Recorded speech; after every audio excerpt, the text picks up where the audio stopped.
Hi, this is Jack Westerman for ESCA.net here in Romania for DreamHack Cluj 2015. Joining me this time is Tarik from Team CLG, who just got eliminated in Group D by Na'Vi in the deciding game.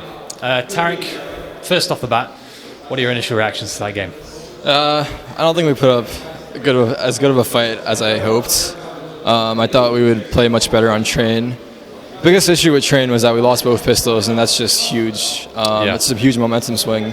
And from there, they just sort of like took the lead. On T side, we were putting up a good fight. Like the first few rounds, it was like 5-4, 5-5. But we got onto CT after half and just couldn't really get anything going. On CT side, once you lose economy control, they really screw you over once they have all the economy control. Yeah. And it was super unfortunate from there. All right, well, before we talk about the other maps you played today, let's jump back to Wednesday, I think, or maybe Thursday, because you did play Na'Vi once before, and you lost them 16-13 on Cobble the first time around. Were you kind of more confident coming into this matchup because you knew you'd have a best of three, you'd seen them play before, all that stuff? Yeah, I mean, we definitely were more confident. We played them on Cobble. That's actually the third time playing them on Cobble today. We played them on Cobble before at the last majors. We lost 16-14, and that was a BO1 to make it out of groups. Right. And we played them on Cobble on Thursday, and we lost 16-13 again. And then we played them on Cobble again today and won on Cobble this time. So third time's the charm, I guess. Exactly. But sorry, I lost you there. Were you more confident because this was the third time you played them? Yeah, I would say so. I mean, we watched their demos, and we were pretty prepared for what they do, and that honestly helped us a lot. Okay, so that 16-10 was the result of lots and lots of preparation leading up to that Cobble game. Yeah, basically, we had a pretty good idea how they were going to play the game, and it worked out for us. All right, well, a map that didn't go quite so well was the last one you played on Inferno. That was end of the first half. It was 13-2. You guys not looking so hot on T side. Yeah. And Moses was saying that's where he thinks American teams have improved the most on T side. Once you got down to Inferno, well, I guess you were probably hoping it wouldn't get down to Inferno, right? Yeah, we honestly weren't. Inferno was super unlucky for us. We were hoping that on the random draw it would go to anything but Inferno. Right. And we were preparing for that earlier today, actually. We were preparing strats, and we wanted to be ready for Inferno if it did end up going on Inferno. But it honestly wasn't enough. T-side on Inferno is ridiculous. Inferno is the worst map, and a lot of people hate it, pros. Yeah. Because once CTs get economy and they just start smoking bottom B, mollying it, it's super hard to just do anything as a T. You're getting picked off left and right, and that's what happened to us. They were just picking us off across the entire map and couldn't really do anything. You guys are known for having an impact at these events in these best of ones, but you never quite make it through to the best of threes. Is this the key to improving for you guys, this being able to play more best of threes against European teams? Is that what you have to do? Yeah, definitely. The BO3s are amazing, and that's the problem we have. We don't have any experience against these European teams, and once we get more playtime against them, it'll be a lot better for us. We're actually considering doing a boot camp here in Europe, because that's something we've never tried before, and we think it could help us out a lot.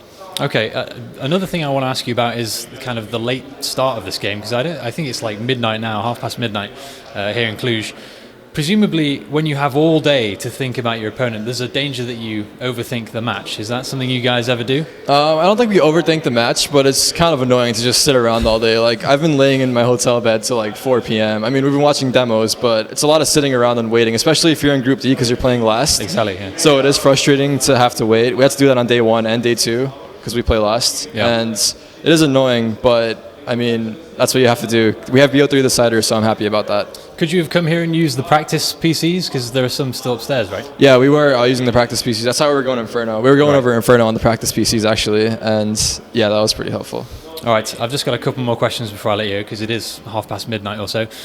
There were 3 US teams here. You guys are the last ones standing, but technically you played last. You made it to the same point as Cloud9. Mm-hmm. But Sean Gers was saying earlier he's not sure that Cloud9 are the best team in NA anymore. Do you guys feel like you've got a pretty good chance of taking that title? Oh, I mean, we could definitely beat them on any given day, but I just feel like Cloud9's been slumping pretty hard. They had this good streak where they were doing really well, and then they just went downhill fast. I'm not sure what happened. Right. But Team Liquid, I would say Team Liquid is probably might even be the best in NA. They look really strong. Really? And I think the addition of Hiko made them a lot better.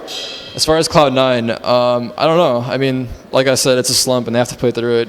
A lot of people are rumoring roster changes. I'm not sure what's going to happen, so I guess we'll see. All right. Last question. What are your take-home lessons from this tournament? All the things you've seen, learned, experienced. What are you going to go and work on when you get back to the States? I've definitely learned that European teams are I mean, I've learned this before, and this is not the first time I've lost to a European team before. European teams are insane, and NA has a lot of work to do. I think it's mainly work ethic, and over time, it's getting better.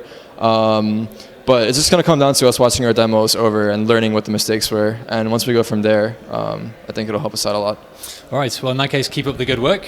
Tarik, thank you very much. Do you want to run through shout-outs before we go? I mean, shout out to all our sponsors. Shout out to all our fans. Appreciate everyone supporting us. It's unfortunate that we let everyone down, but hopefully we'll be back next majors to prove everyone wrong. All right, I like the optimism. Tarik, thank you very much again. And for everyone at esea.net, stay tuned for more coverage here in Romania.